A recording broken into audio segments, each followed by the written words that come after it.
안녕하세요 구독자 여러분들, 시청자 여러분들, 인군입니다. 이제 본격적인 무더위가 시작되고 다이빙하기가 정말 좋은 계절이 돌아왔습니다. 오늘 제가 준비한 내용은 수중 카메라에 대한 이야기인데요.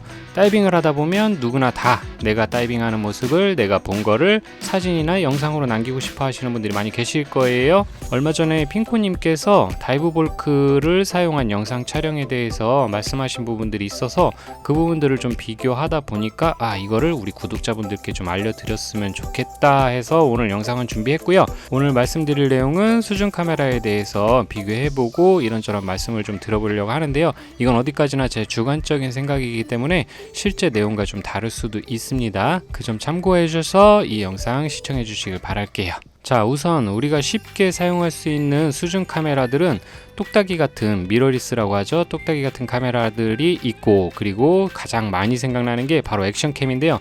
요즘 액션캠 시장이 굉장히 많이 넓어진 것 같아요. 그래서 다양한 선택을 하실 수가 있고 많은 장비들이 나와 있는데 요즘에 다이버들이 많이 사용하시는 장비 중에 하나가 바로 인스타360이라는 액션캠이기도 하고요. 그리고 대중적으로 가장 많이 알려져 있는 게 고프로인데요. DSLR 카메라나 미러리스 카메라는 저희가 이번 영상에서 비교 대상에서는 제외를 했고, 쉽게 접할 수 있는 액션캠과 그리고 스마트폰을 이용한 촬영 방법, 요거 두 가지에 대해서 좀 말씀을 드려보도록 할게요. 수중 환경에서 사진 촬영이나 동영상 촬영을 하는 거는 육상 환경에서 촬영하는 것과 좀 많이 다른데요. 일단 가장 많이 차이 나는 게 바로 저조도입니다. 수중으로 들어가면 들어갈수록 햇빛이 점점 더 많이 부족해지는데요. 이는 광원이 부족하니까 영상이나 사진 모두 다 불리한 조건이 됩니다. 그래서 스트로보나 지속광 같은 외부 조명을 사용하는데요. 이런 저조도 환경에서 촬영물에 영향을 많이 미치는 것 중에 흔히 알려진 상식으로 바로 이미지 센서의 크기를 이야기하고 있는데요. 고프로나 인스타360 같은 액션캠들이 방수하우징 같은 액세서리들을 제공을 해서 수중 촬영이 가능하게 하는데요. 이 카메라들이 어떻게 수중 촬영에서 작용을 하는지 한번 알아보도록 하겠습니다. 먼저 말씀드릴 카메라는 고프로인데요. 2002년도에 회사가 설립되고 액션캠을 내놓기 시작을 하면서 많은 회사들이 액션캠이라는 이름으로 고프로와 비슷하게 출시를 했습니다. 그 중에 중국에서 나온 짜프로 같은 경우들도 많이 있었고요.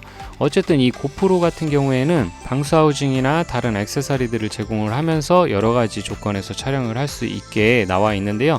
방송가에서도 활용할 정도로 그 활용도가 매우 높았습니다. 그런데 이 고프로 같은 경우엔 발열이 심하다는 단점이 있었고 사용자들의 많은 불편함이 있었는데도 그게 크게 개선이 되진 않은 것 같아요. 그리고 또 다른 단점 중에 하나가 이미지 센서에 큰 변화가 없다라는 거.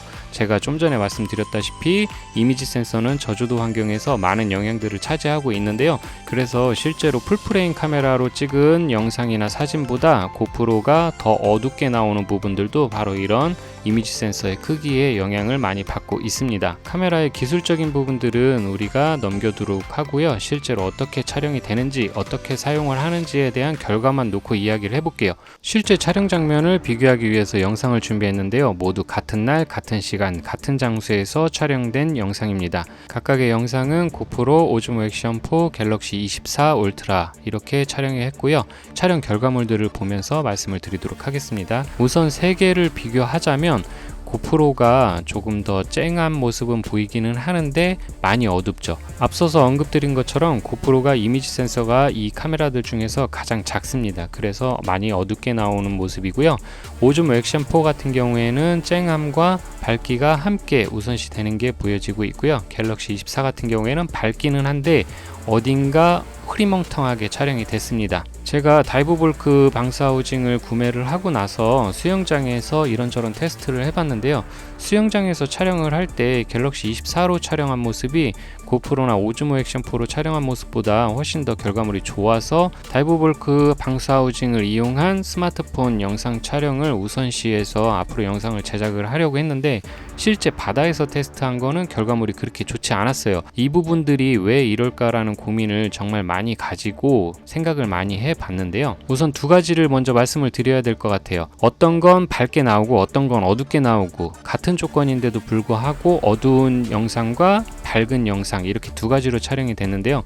이 부분들은 제가 지금까지 계속 말씀드렸던 것처럼 이미지 센서의 영향을 받는 것 같고, 상대적으로 이미지 센서가 더 큰 카메라들이 더 밝게 찍힌 모습을 보일 수가 있습니다. 이미지 센서가 커서 충분히 밝게 나왔는데 스마트폰으로 촬영한 영상물이 왜 이렇게 못 쓰게 됐을까 라는 고민을 많이 했었는데, 이 부분을 제 나름의 결론을 내렸습니다. 그건 바로 카메라가 사용하고 있는 초점 기능에 대한 부분들인데요. 초점에 대한 이야기를 전부 다 하게 되면 너무 얘기가 길어지니까 간단하게만 말씀을 드리도록 할게요. 일단 초점은 수동이든 자동이든 카메라의 상이 정확하게 맺히게 하기 위해서 잡는 방식인데요. 이런 행위들을 통해서 선명하게 피사체를 촬영하는 방법들입니다. 사진이든 동영상이든 마찬가지이고요. 그런데 액션캠, 우리가 흔히 얘기하는 고프로나 오즈모 액션4 같은 경우에는 이런 초점을 다초점 방식으로 사용을 하고 있는데요.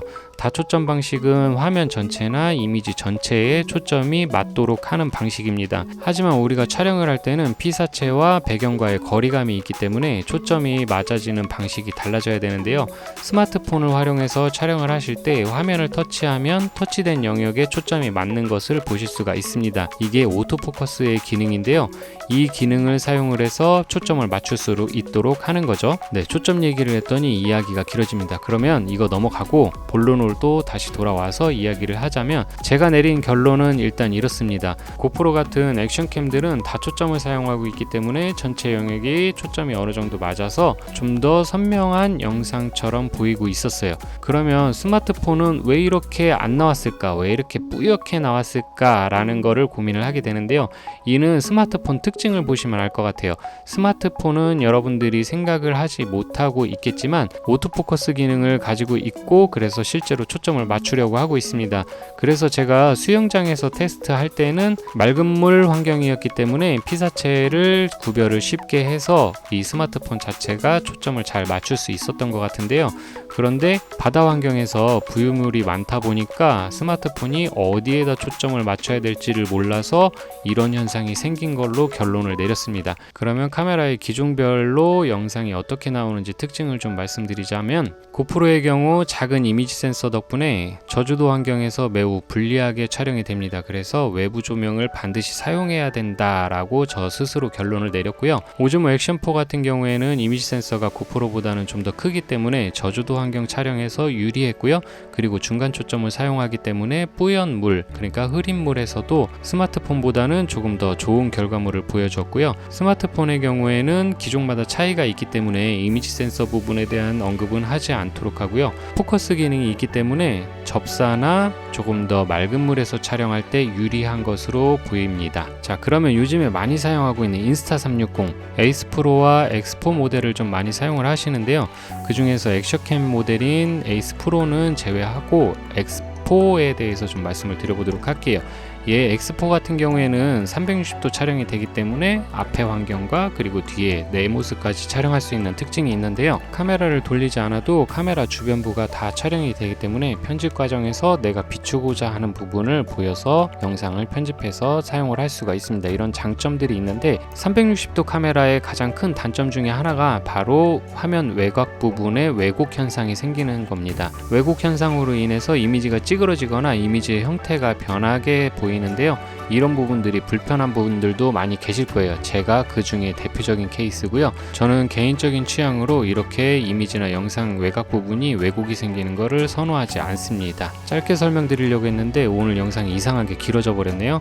자, 그러면 제가 내린 개인적인 결론에 대해서 우리 구독자분들께 그리고 시청자분들께 말씀드리도록 하겠습니다. 특별한 조명이 없이 저주도 환경에서 영상을 촬영하거나 사진을 촬영한다라고 하시면 상대적으로 이미지 센서가 큰 오즈모 액션4가 좀 더 우위에 있었고요. 이전에 고프로를 사용하고 있었고 고프로 유저이면서 고프로 액세서리들을 많이 가지고 계신 분이라고 하면 어쩔 수 없이 고프로를 재구매하실 필요가 있으실 텐데요. 이 고프로를 사용하실 때에는 저주도 환경에서 상대적으로 불리하기 때문에 조명이 필수적으로 필요할 것 같아요. 물론 수심이 낮으면 상관이 없을 수도 있습니다. 마지막으로 다이브 브로커 방수 하우징 케이스를 이용한 스마트폰 촬영에서는 맑은 물에서는 특별히 아주 우위적인 성능을 발휘하는데요. 흐린 물에서 초점을 맞추기 어렵다라는 단점이 있었습니다.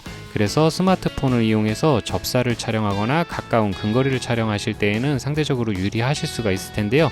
특히 스마트폰에서의 초점 기능을 활용할 수 있기 때문에 이런 부분들을 고려하셔서 구매 계획을 세우시면 될 것 같습니다. 자, 오늘 영상 별 내용도 없는데 이야기가 길어졌고요. 오늘 영상에 아이디어를 주신 핑코님께 감사드립니다. 다음 주에는 더 유익한 정보를 가지고 찾아뵐 수 있도록 노력 많이 하도록 하겠습니다. 지금까지 시청해주셔서 너무 감사드리고요. 저는 인군이었습니다. 감사합니다. 다음 주에 뵙겠습니다.